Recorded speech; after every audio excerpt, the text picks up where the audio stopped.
So tell us some of the things that happened. Everyone, let's give some so-called bad news. Bad news. Now, what's some of the challenges? What's the challenges? What challenges do you come up against while building a £5 million property portfolio in multiple places while you're not even in the country anymore?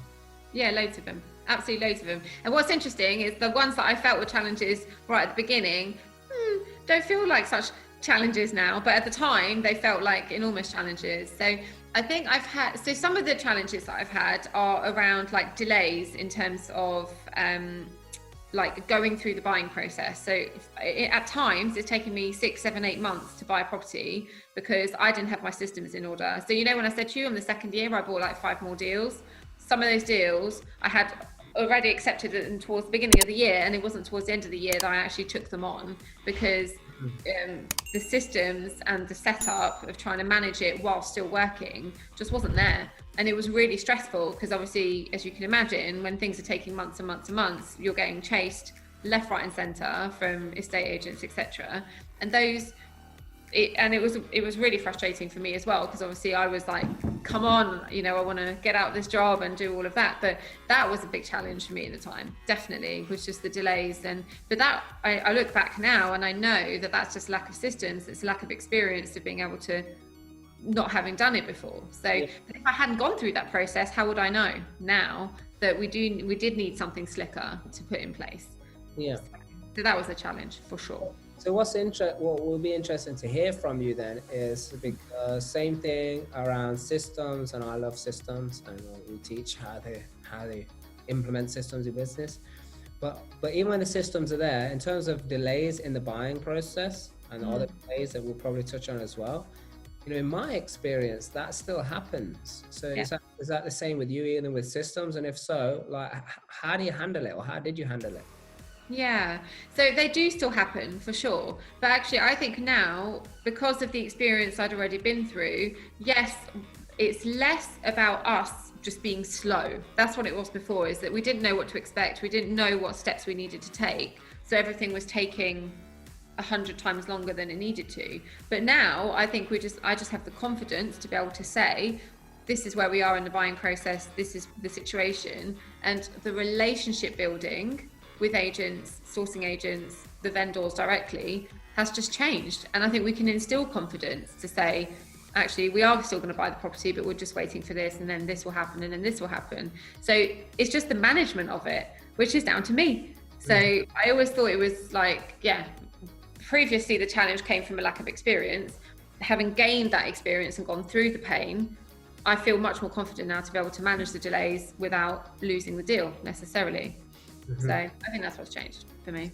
So what you're saying, through your transformation and, you know, growing in yourself and everything, actually you realize it's not about getting rid of problems, you know, because so many people because this is super useful for people, because people are like, I don't want this problem, I need to get rid of this problem, this is a problem. But it's actually, how do you navigate and how do you just be able to continue while keep solving the problems? Because at the end of the day, money is made when problems are solved.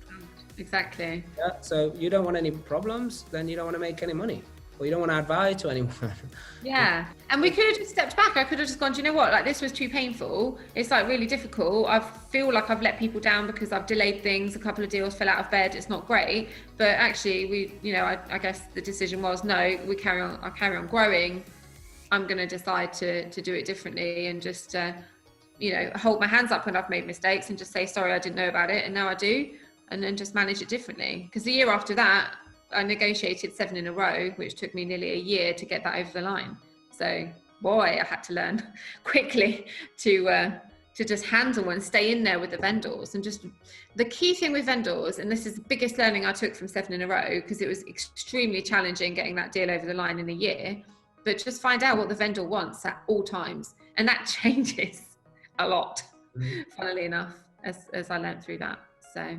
Yeah, so tell us, because this was, I don't know if it was mentioned before, maybe it was, but now, you know, you're progressing. I mean, what stage is the project at right now? You bought 7 houses, 7 in a row for the people who are a little confused, 7 houses, all on the same street, all in a row that you purchased at one time. Yes. Exactly. And the company's called 7 in a Row just to be creative. So that we bought it in.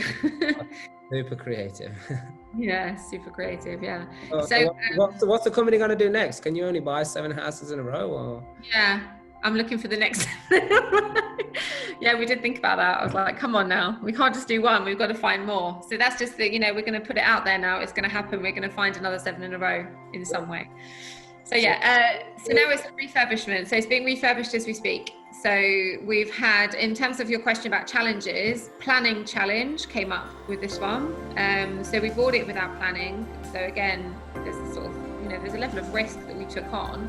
What was it? It was just 7 houses? Yeah, 7 houses. It took us 2 months to identify what they even were because the council weren't sure. You see, this is where things get really interesting. Council, planning department, they just didn't know what the properties actually were. So through a lot of investigation, we then identified that a couple of the houses were flats already. Good news for me. And the others were houses. So after, how long did it take us? About 3 months of work on planning alone. So nothing's happening with the houses at the moment. We're just going through all of the planning challenges, which we couldn't do before. Basically, we've now decided 5 of them are going to be 6-bed HMOs and 2 of the houses are going to be 2 flats. So that's what we're ending up with. So you have 5 6-bed HMOs, 5 times 6, and then what? 2. So 2 of the houses. So it'll be 4 flats altogether. 4 flats. So 4 flats, and then 5 6 bed. Boom.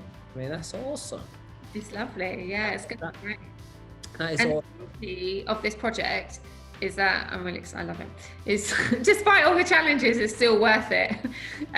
Is because they're all on separate titles, we have some real flexibility about what we can do with them. So it's not just like we bought one site where everything's on one title. We have 7 opportunities. So we may potentially sell one of them as well as a ready-made HMO to an investor. So they are going for great money. I don't know if you've heard. I have heard. Congratulations to you guys. Ready-made HMOs, because it's a good deal if it's done properly with the demand and the product is what it's supposed to be, what people are looking for, like what you just said earlier, find out what people want. I mean, that is exactly what we do. Yes. Real life, we'll find out what people want and we're giving it to them, and it's selling. That is selling, and people avoid selling, or don't think selling's important, or it is important. Very important.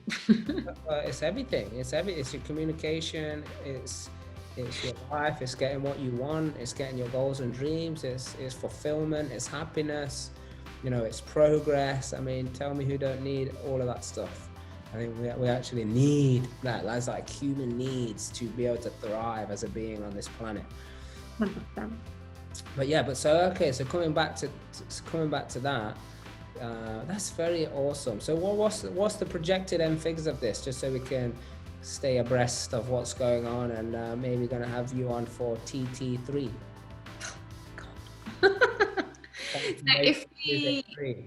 Yeah, that would be amazing. I'd love to come back. Thank you. So if we keep all 7 and just refinance them without potentially selling one of them, we're looking at about 1.4, 1.5 in terms of end value. And we bought them for 630. So we've got, it's a nice deal. It's going to cash flow. It's going to cash flow a good chunk, about 4.5 grand minimum a month as well for the lot. But I think I suspect we will end up net, yeah. Yes, net. That is great job, great deal, and you've done it in a chunk, and you're progressing quickly. So, what would you say is the difference, really?